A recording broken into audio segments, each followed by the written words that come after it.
This is episode 22 of Healthy Kids Simple Solutions. I'm your host, Dr. Stevenston, out here in Elkhorn. And what we're going to be talking about in this episode is if your child actually has dyslexia or if it's simply just an eye tracking issue. So if it is in fact just an eye tracking issue, this can be addressed by targeting parts of the brain called the cerebellum and the brainstem. So just to start off, we're going to get right into it and jump into the 3 tests that you can try on your kids at home if they have dyslexia or if they just struggle with reading in general. So if they struggle with reading comprehension, reading speed, they're behind in their grade level with reading, test these 3 things to see if it is more of an eye tracking problem. So the 3 things that I'll have you check are: 1, you're going to have them what's called slow track back and forth. So what that means is you're going to hold out your thumb and you're just going to go back and forth in front of their face, obviously, and they're going to track that with their eyes. And what you want to see is just very smooth movements with their eyes. You can even go up and down. And what you're looking for is just that nice, smooth movement back and forth with their eyes. And what I see with a lot of these kids is it's very jumpy. It's very rigid. So when they're following this thumb back and forth, their eyes are basically going to jump forward and then back and then forward and then back, and they're going to be very jumpy with their eye movements up and down in both planes.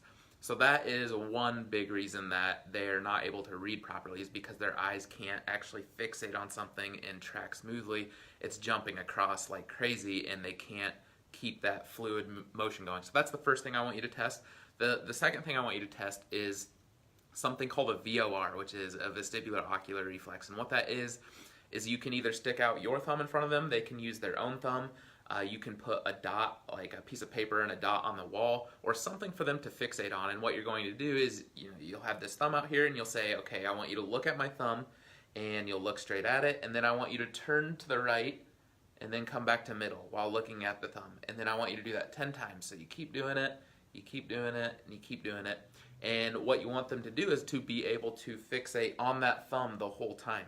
So what you'll see with a lot of these kids that have reading issues is you'll do that, and what their eyes do when they turn their head is they slip off of it, and then they come back, and then they slip off of it, and then they come back, and they can't fixate their eyes while turning their head.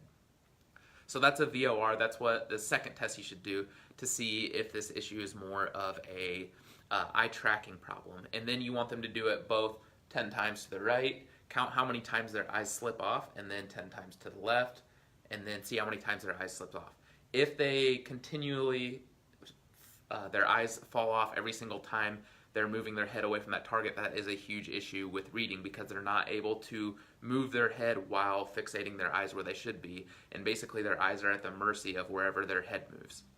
And then the third thing you can check for is looking at the cerebellum, and what that is if you have them put their hands like this, and then you just start slowly for them. So you're going to go like this, and then have them go like this, and then you're going to just gradually build up speed, and then you're going to have them going pretty fast.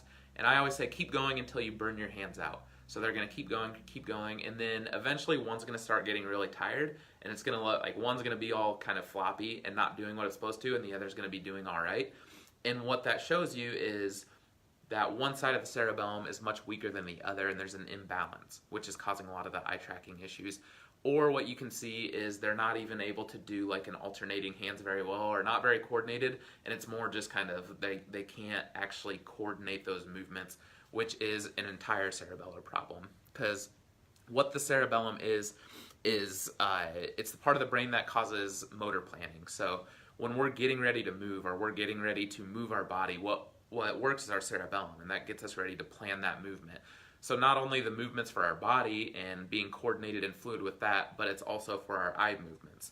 And so if your kid's clumsy or is bumbling into things and like they can't, it just always seems like they're knocking something over, or they're not, coordinated and they're clumsy, that is more looking at the cerebellum, but that's also looking at eye tracking. It's going to be the same thing. That's why their eyes aren't able to move in a coordinated manner, because it's all tied back to that part of the brain called the cerebellum. And then also it's really going to tie into a ton into the rest of the brain. It's basically a filter for the rest of the brain. All that incoming input that goes to your brain feeds first through the cerebellum. So it's really important that that's coordinated, because a lot of kids that struggle in school, whether that is reading and reading comprehension or reading speed, or whether that's concentration, or whether it's focus or sitting still, a lot of that has to do with how well the cerebellum is working.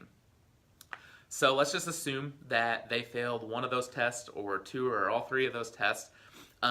What you're going to want to do is I see a lot of kids that actually, that's just saying if they fail one of those tests that they have an issue with their cerebellum and that needs fine-tuned or fixed.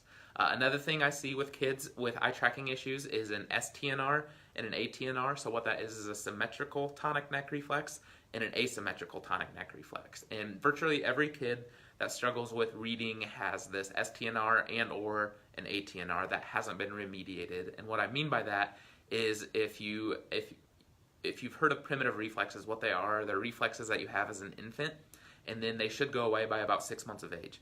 If they don't and they stay there, then that's when they start causing issues like eye tracking later on. So the reason that they stay there is because the brainstem did not develop the way that it should, and it's still running kind of inefficiently.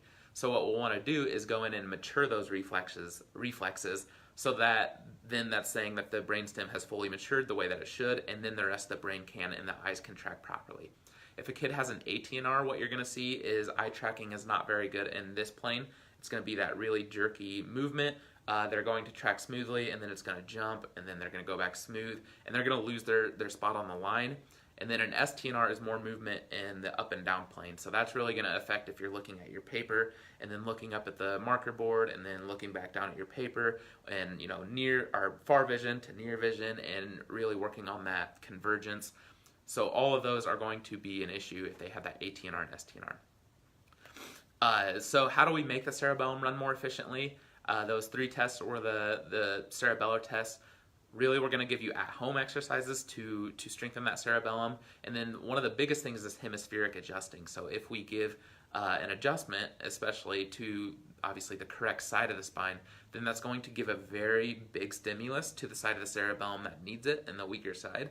And that's going to help kind of recalibrate it, and it's going to help progress it so that you can actually have smooth and not jerky movements with those eyes. Those are the 2 things that I see improve a lot. So if your child failed, one of these tests or all these tests, the way I see it is you really have 3 options. One is you can obviously do nothing. That's always an option. 2 is I'm sure that if your child has dyslexia or if they struggle with reading, you probably researched it a ton already, and you've looked into why this is and why can't they read properly, or why are they having such a tough time, why are they behind the curve as far as where they're supposed to be for their grade. The second option is you can obviously keep researching and trying to find that answer. Or third, if it made sense what I was talking about today with the cerebellum not working properly, with them having primitive reflexes, you can always schedule a consultation with us. And the first thing that I want to do is just sit down and have that consult and make sure that we're going to be a good team, we're going to work well together, you're a good fit for the office, and that I think that we'll see measurable change. And then if that's the case, then we can move forward to an exam and primitive reflex assessment and testing the cerebellum and the vestibular system and all that stuff we do on the first day. That runs $150 in our office for that initial exam and running through all those tests to see where that cerebellum's at, what primitive reflexes they have, and then we're going to have a really good idea of if that stuff is contributing to eye tracking issues and reading problems. So that's what I have for you today. If you want to schedule a consultation, that's always the first step. Our number is 402-504-4676. Otherwise, you can message us on Facebook. You can schedule an appointment on our website. So those are really the 3 best options to get a hold of us. Otherwise, that is what I have for you for episode 22 of Healthy Kids Simple Solutions. I hope you got something good out of it. If you know of any parents that could use this information, please share it with them. Like, comment, share if you found any value with it. But with that, I'll jump back on tomorrow for episode 23, and I will see you guys then. Have a great day.